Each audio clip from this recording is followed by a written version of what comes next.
আসসালামু আলাইকুম সুপ্রিয় দর্শক, welcome back to my channel home style cooking. আজকে আপনাদের সঙ্গে শেয়ার করব কুরবানির গোশত দিয়ে দারুণ একটা রেসিপি। তো আমি এখানে হাফ কাপ পরিমাণ সরিষার তেল দিলাম।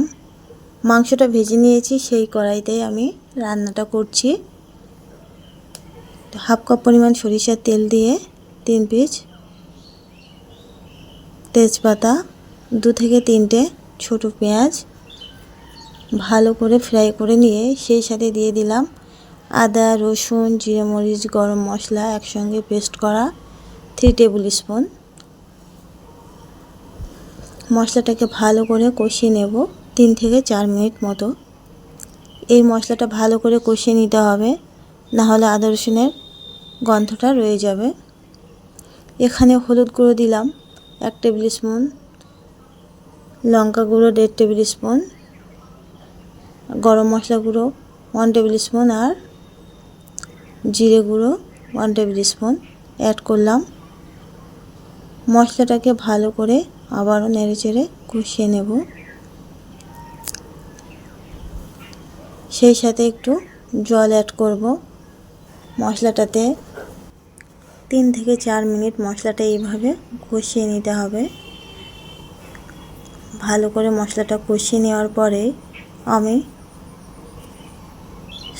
লবণ দিতে ভুলে গেছিলাম, তাই 2 টেবিল স্পুন লবণ দিয়ে দিলাম। এবারে মশলাটা ভালো করে কষানো হয়ে গেছে, দেখুন তেল ছেড়ে দিয়েছে। এবার আমি অ্যাড করছি আলু আর পেঁপেয়া।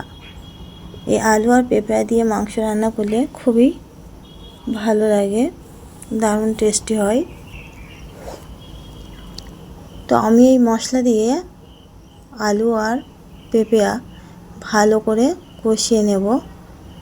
এটা থেকে একটা জল ছাড়বে, সেই জলটা যতক্ষণ না টেনে নেবে ততক্ষণ এই মশলা দিয়ে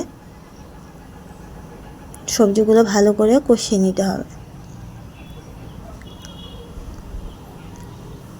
যারা নতুন তাদেরকে বলছি, কুরবানির মাংসটা যেহেতু নরম ছিল,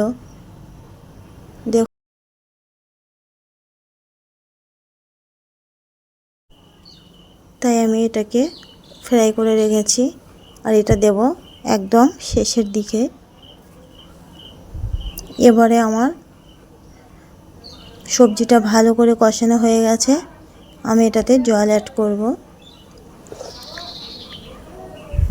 দেখুন মাংসের কালার, সবজির কালারটা কত সুন্দর এসেছে। সবজি থেকে যে জলটা বেরিয়েছিল সেই জলটা দিয়েই কিন্তু আমি এতক্ষণ সবজিটা কষাচ্ছিলাম। এবারে আমি জল অ্যাড করব।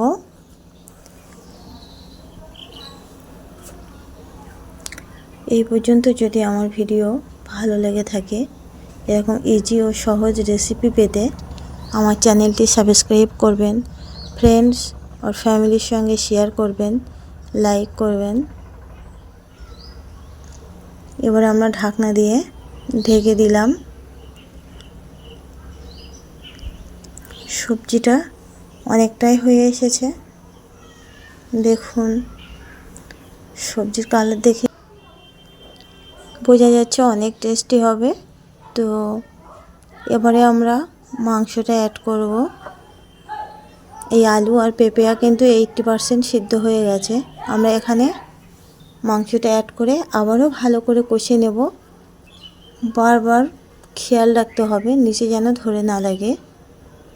নিচে ধরে লাগলে আমি যে টেস্ট বা স্বাদের কথা বলছি সেই টেস্ট পাবেন না। তাই জন্য বারবার খেয়াল রাখতে হবে যেন নিচে মশলাটা ধরে না লাগে বা পুড়ে না যায়।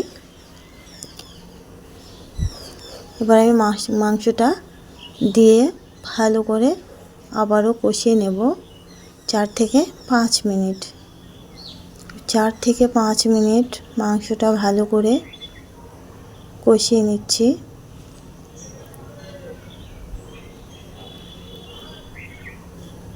মাংসটা ভালো করে কষিয়ে নিয়ে আবারও একটু জল অ্যাড করব।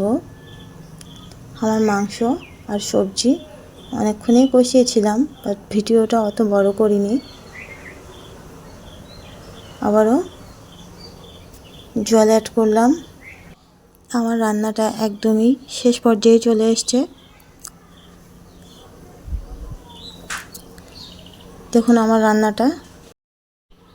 এবারে আমি এর সঙ্গে অ্যাড করব ভাজা মরিচ।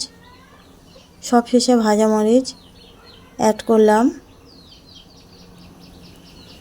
আজকের ভিডিও এই পর্যন্তই। সকলে ভালো থাকবেন, সুস্থ থাকবেন। আল্লাহ হাফেজ।